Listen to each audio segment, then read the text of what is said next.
Microphone test 1 2 1 2. Microphone test 1 2 1 2. What is going on? I am the one and only DJ iSizzle. Just wondering how you're doing today. You doing all right? Hopefully so. All right, so today I thought it would be kind of fun to do just like a quick random mashup rundown, right? Just talk about a bunch of random stuff that we do as DJs, right? Stuff that I don't know. It'd be fun to do for one video, but might as well just throw it all together. All right, so let's talk real quick about organizing crates. So, the importance of crates and organizing. So, what I will do, I have numerous crates, and I actually need to go in and get rid of some of the crates that are just kind of like I never go into. I will keep my crates from previous events. Last year, I created a folder now called 2001, and then I'll have my weddings, and I'll have my parties, like my birthday parties, my Christmas parties. So then that way I have my music already set, right? So granted, each event that you DJ, you're going to have a custom playlist anyways. The playlist will always be a little bit different. You'll never really play the same playlist just because your clients will probably want different music or, events vary, right? You're not going to play Christmas music in April. I mean, you might, but you're probably not going to have any Christmas parties unless it's like a special event or whatever. So it's nice to have Christmas party playlists. I DJed for the Navy this last December, which was amazing and awesome. And my grandpa was in the Navy, like way back in the day. But it was such an honor, and like to be able to drive up on the Navy base, the naval base, and to be able to meet like people in the actual Navy, play music for them. They were having like special moments, where they'd have like special like lip sync competitions and stuff, and they actually had their own host, and I was just playing music for them, and it was an absolute blast. There was a bar right there. They were encouraging everybody to have drinks and just have a great time. They had giveaways and stuff. And plus I got to work for the Navy. Like, it was so cool. I don't know. I'm so lucky to be a DJ, because you get to go into these places that if you're just, if you don't, if you don't work as a DJ, you don't get to go into these certain places. Like going on a naval base was just like such a treat, like such a fun experience, man, and such really fun people too, man. Like everybody there was just like super respectful and cool. And anyways, I'm going off on Christmas parties and a little bit of a tangent, but the good thing about organizing your crates and having crates from previous shows at your disposal is sometimes you'll run across audiences that are maybe similar in musical style. So you can go back into those crates and you can be like, oh yeah, this song would be perfect for this night. Because even if you prepare your crates for a night, sometimes the crowd could be different than you expected. Or certain songs just won't work like they usually work on a different audience. So if you can kind of feel the vibe of the people, of like what kind of rhythm they like, then that's really important. And you can kind of think back on previous shows and previous crowds that had that similar rhythm. So always keep your crates from previous shows, because you can also pull from those crates that songs that worked at pretty much all the other previous events. You can pull those songs and put them into the new crate. Very important. I also like to organize my crates by decades. And I also like to organize them by genres. So decade meaning like the 1960s. I'll even go in depth and be like 1961, 1962, 63. And then I have like, I can just go into the actual crate and just be like 1960s, and I can get all the years, or I can get particular years. The reason I do that is because, say for instance, I'm DJing a birthday party for somebody who is turning 60 years old. 60 years old. So in 1962, they would have been born this year, their 60th party. So your biggest influence as a human is between the ages of probably 11 to 24, in music anyways. You're really influenced when you're younger, your teens, into your high school years, into your college years. Very like influential time in music. After that, you probably rediscover older songs, have more appreciation for them. The new stuff really probably doesn't make as much sense in your 30s as it did when you were in your teens and 20s. And the reason for that is that most music is made by teens and 20-year-olds that's on the radio. So, you know, it's cool, but if you're 40 and you're listening to somebody in their 20s talking about stuff that maybe isn't relevant to you anymore, you know, other than partying, I mean, it's just hard to say. So what you want to do then is kind of look at that and say, well, if they were born in 1962 and they were 13 in 1975, so then you want to look around songs right around, I would say 72 to 82, maybe 85, somewhere in there, that good 15-year range. And that'll be kind of a sweet spot. So you want to kind of look for the sweet spot in the music. Now, this doesn't apply to everything, but it's pretty close. Like you can kind of ballpark it, like, and then you kind of have to figure out like what kind of genres and stuff they like. But for the most part, pop music in that era is probably going to be a sweeter spot of really enjoying that type of music versus playing all new stuff from this last year. They may get it, they may not. But if it's their birthday party, they probably want a little older stuff with some new stuff mixed in. But organizing crates and stuff, it's a good idea to do that, to kind of pull from different eras. If it's birthday parties, you do want to ask if they have a playlist of songs they want played or what kind of vibe they want musically. So you can kind of organize it that way. If it's a birthday party where people are more socializing, then you don't necessarily have to play like songs from a certain era that are danceable, but are more like just really good quality songs. Now, if it comes to the dance set, you're going to want to have everything on board, right? You're going to want to have all the good stuff that they've requested. If they request a lot of line dance music, have that stuff ready to go. I would say too, like, it's hard to say with events, like people will, like your clients that hire you will tell you like, well, we're going to set up at this time and we're going to break down at this time. We have to be out of there by this time. Sometimes once the cake has been served, then people will just start leaving because they're like, well, another hour we can be here or we can just leave because we had the cake and we're good. So when you have all your songs organized, you kind of have to keep that in mind too. Like, I guess just build your crates with music that is really good. That's the best thing I can say. And then just play the most amazing music people have ever heard. Because when you think about how people consume music now, it'll either be like Alexa, it'll be in their car, they'll be at the store, but there'll be like announcements over all of it. Like, hey, now you're an all-star, get your game on. Steve, can you please come to the produce aisle, please? Thank you. Get your game on, go play. Attention Fred Meyer customers. We're now having a special in the deli. So think about how people consume their music, right? Alexa, play something. They're playing Taylor Swift, Shake It Off, and you're like, God, I've heard this song so much. Alexa, skip. Next song, they play another song. You're like, oh my God, I heard this. That's just played out, right? Next song, I'm sorry, you reached your limit. And then they play commercials. You go to YouTube, play commercials, get to a song, right? Spotify, commercial, song, commercial, right? They also they don't fully listen to music, but TikTok, you get 15, 30 seconds, 60 seconds of a song. So really think about how people consume music nowadays, versus even like 10, 15, 20 years ago. Expensive music was an expensive rich man's game. Like if you wanted a CD, it would be $15. If you wanted a record, it would be $20. You had a 150 CD changer back in the 90s. That's expensive. All that stuff is super expensive. Now you get music whenever, wherever you want, anytime, any place. You don't have to go to a record store. You have to do none of that stuff. So we have to look at like different age groups too, like how they consume their music back in the day versus now. Radio is cool and stuff. I like to listen to the radio to find songs that are being paid to play. I mean, radio is a really expensive game. So for an artist to have songs on the radio still is a pretty big deal. It means that their song is very like mass appeal. Like a lot of people would really recognize this song. So yeah, really think about it. A lot of music is played with commercials now versus like in the 80s when you'd buy a cassette tape In the 90s, you buy a CD.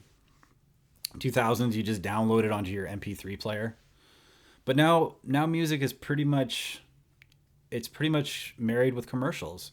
So when people listen to music, it's always being interrupted.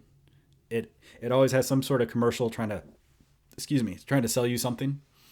So how do people get their music, right? How do people consume it? You should always be asking these questions. And then what can you do to deliver this music in a way that they've never heard it before? In a way that's completely different and unique. Great energy, great song selection. No moments where you're just like, oh, Alexa off, please, or Alexa skip. Oh, I'm sorry, you've reached your maximum skips, like that kind of stuff. So think about it that way. Yeah, I'd say like in the last 10 years, it really has become more streaming commercial based. Whereas you used to pay individual downloads, you used to legally download it, but there was no commercials on iPods, you know? So now with phones, it's all commercial streaming. No one downloads anymore. It's all streaming and it's all commercials, unless you want to pay a subscription fee monthly. So something to think about, and just how people hear their music and consume it. So let's see here. So we kind of talked about birthday parties, playlists, Christmas parties and playlists. You know, just in general, like just make sure your music is upbeat, nothing annoying, nothing like, you know, just keeps going on and on and on and on and on, or it's like too depressing, or really listen to your lyrics, make sure they're up party music, right? If it says birthday in any of the lyrics, grab it. If it says Christmas in the lyrics, grab it. Okay, so you're doing your parties and you get some requests. Wow, never heard of that song before. Should you play it? Maybe. It kind of depends on what hour you're in too. Is this a dancing event, or is it just an event where people are just chilling out? If people are just chilling out, you got to play the song within reason, right? I wouldn't play Marilyn Manson's Beautiful People to a crowd that is more laid back and chill. Probably not. But if they request something that is pretty good, you probably want to listen to it first, or have your assistant listen to it, and just, you know.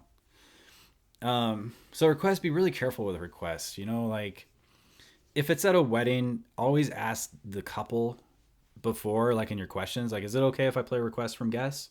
And most likely they're always going to be like, yes, yeah, absolutely, that's fine.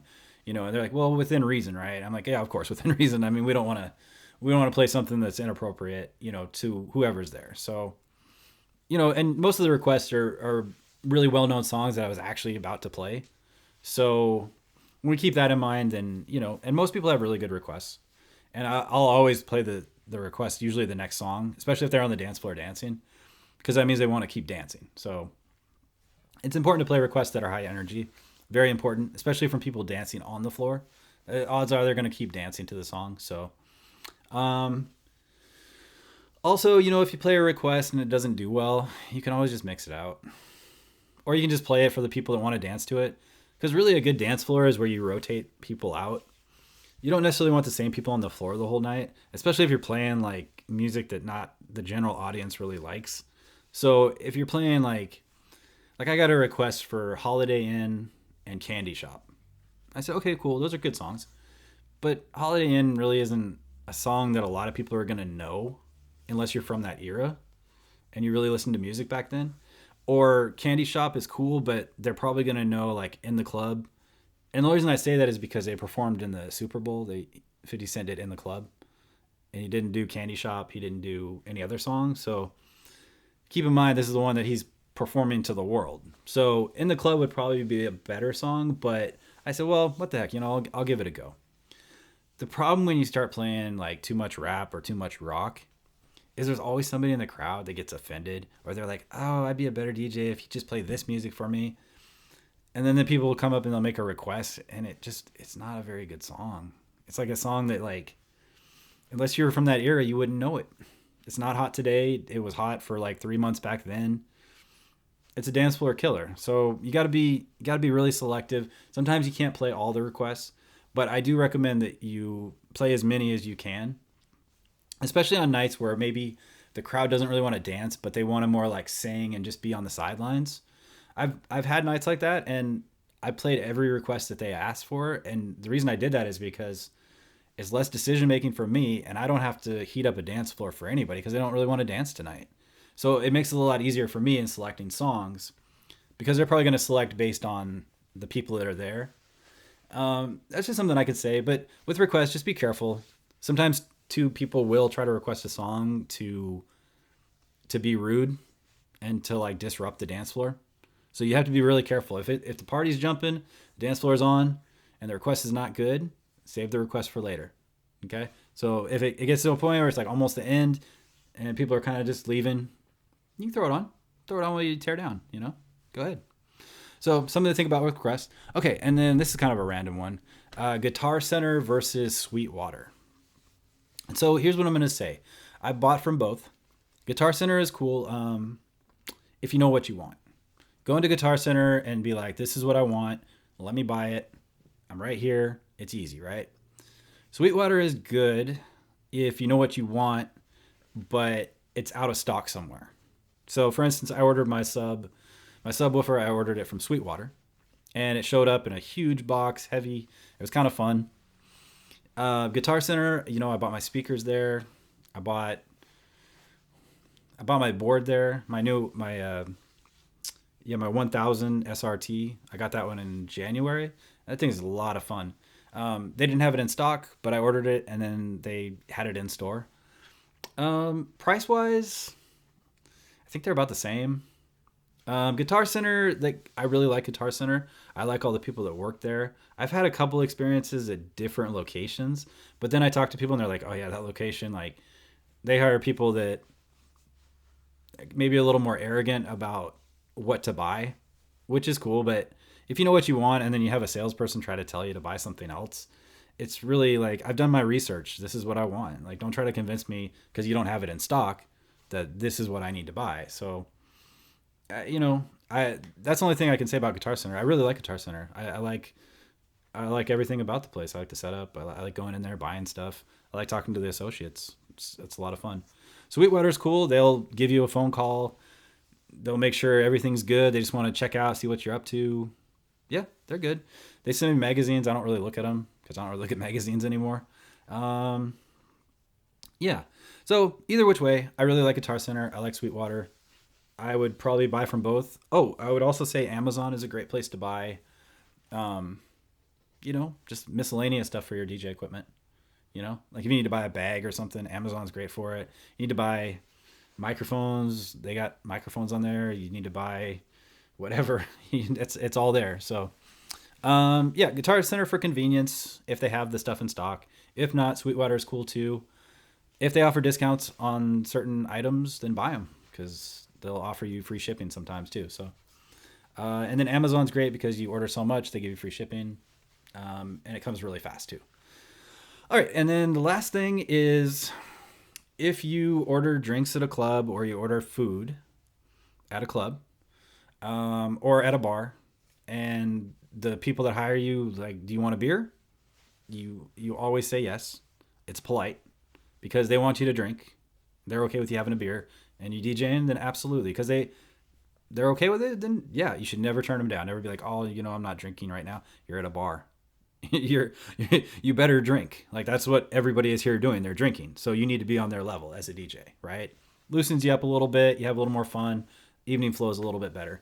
You're not so like concerned about, like this has to be, a certain way. You're just kind of like, all right, well, let's have some fun tonight, and that's the best way to look at things. So, and then also make sure that you tip your bartender and your waitress really well. This is a trick I learned from my assistant. She's always like ordering food and stuff. Like we had some of the best steak ever at the steakhouse we DJ'd at. Oh my gosh, it was so good. Like I was eating steak, like she was feeding me steak while I'm like mixing music together. I'm just like, oh, this is so good. And like I'm mixing and it's so much fun. And the waitstaff will really respect you more if you super friendly. You should always be super friendly to the waitstaff. Anybody there, always just, make eye contact, say, hello, how are you doing? I'm the DJ for tonight. They're like, oh, okay, nice to meet you. And, and then also just make sure you tip. Make sure you tip a little bit more than you probably should. Like if you get a couple of beers, sometimes they comp you for the beers and sometimes they comp you for the food, but still tip. Always tip your bartender, always tip your waiter. Always tip anybody that deserves tips, because that creates a good vibe, and just a good back and forth with the wait staff and people that work there all the time. So nothing worse than somebody who stiffs you for a tip. Nothing worse. Nothing worse than a rude DJ. Nothing worse than a DJ that just cares about himself. You're there to make people happy. You're there to bring a great vibe. You're there to encourage drinking, encourage more spending.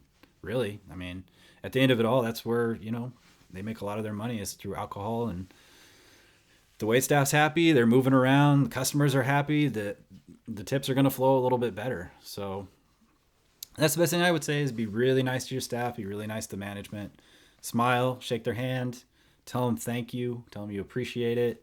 And you really do, because being a DJ is probably one of the luckiest jobs you can have in life. To be able to play great music for people and to put them in a great mood, it's truly a blessing in life. So, all right, well, I think that's about it. I don't want to keep going and going, but these are just some random stuff, like organizing your crates, parties, past parties, how to put a mix together again, really, quickly, and know good quality songs because you used them before and they worked really well. They'll probably work again. Also, just, where to order your gear and all that kind of stuff. Song requests, just be careful with them. Use your judgment. You're the quality control. So always remember that.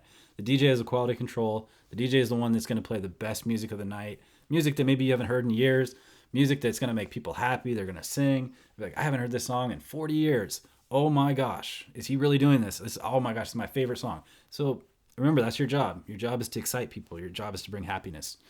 Also, with ordering stuff, those three options are great, man. Guitar Center, Sweetwater, Amazon. Great places to order from. Great places, great customer service. Yeah, Amazon's great. I mean, I don't know about customer service, but I do know they deliver quickly. So I've never really talked to anybody from Amazon that's delivered. They usually just drop it off and leave. So I don't know. Guitar Center, I've talked to people, they're okay with, recommendations and stuff. But I think for the most part, like, you should probably research before you go in and buy anyways, like as a DJ.